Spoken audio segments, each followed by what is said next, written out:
বলি,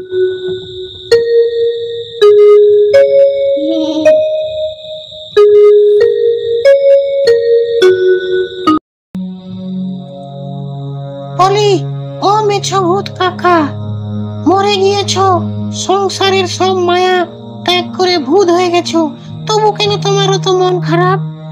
মন খারাপ করো কেন? তুই এত বুঝবি কি? সে অনেক দুঃখের কথা। তবে শোন আমার সেই গল্পের কাহিনী। বাবা বাবা, কালকে আমার জন্মদিন।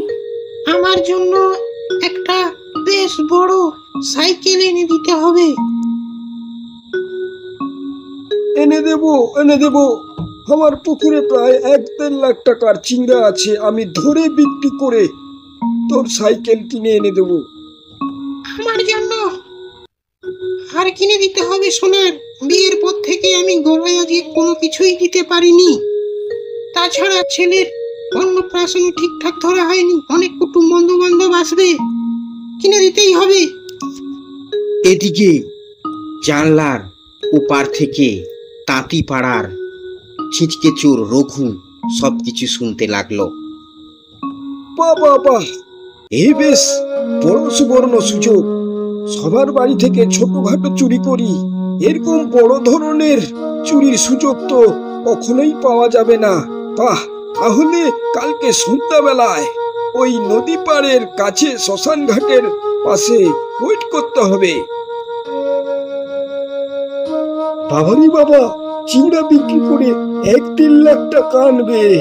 বাহ, এত টাকা কখনো দেখিনি।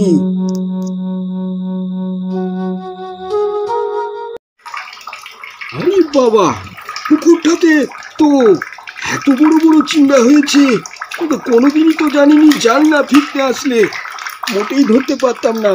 ওরে বাবা, বেশ বড় বড় চিংড়া। শীতকালের বেলা, এখনো কই সাগর খুঁড়োকে তো দেখছি না। সূর্য প্রায় দিগন্তে অস্ত যায়। ওই তো কিসের একটা শব্দ শুনতে পেলাম। ওই তো বোধ হয় সাইকেলের শব্দ। কে আসে ওটা দেখি তাই। হয়তো সাগর খুঁড়ো আসছে।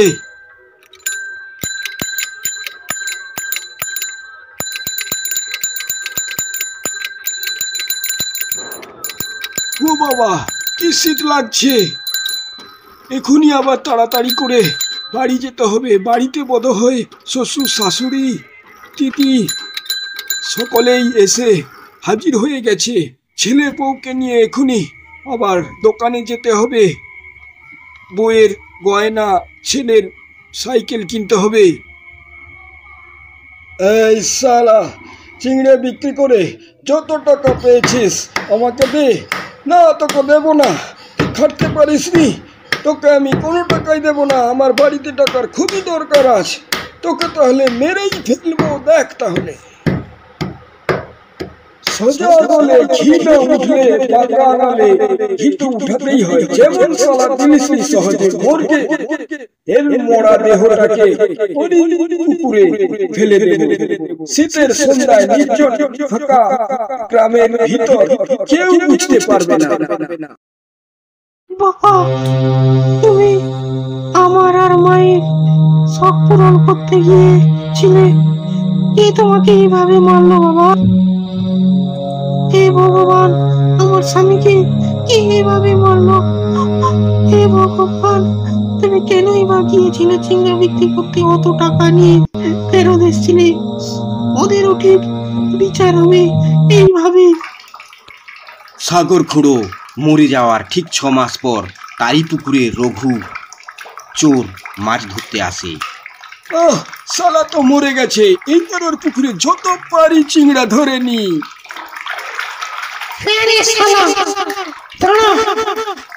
রঘু চোর, তোর দেখাচ্ছি মজা। আমার পুকুরে তোর মাছ ধরা।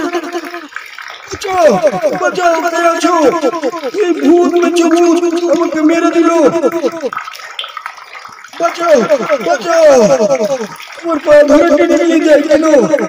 তোকে কেউ বাঁচাতে পারবে না, তোর মৃত্যু আমার হাতেই আছে।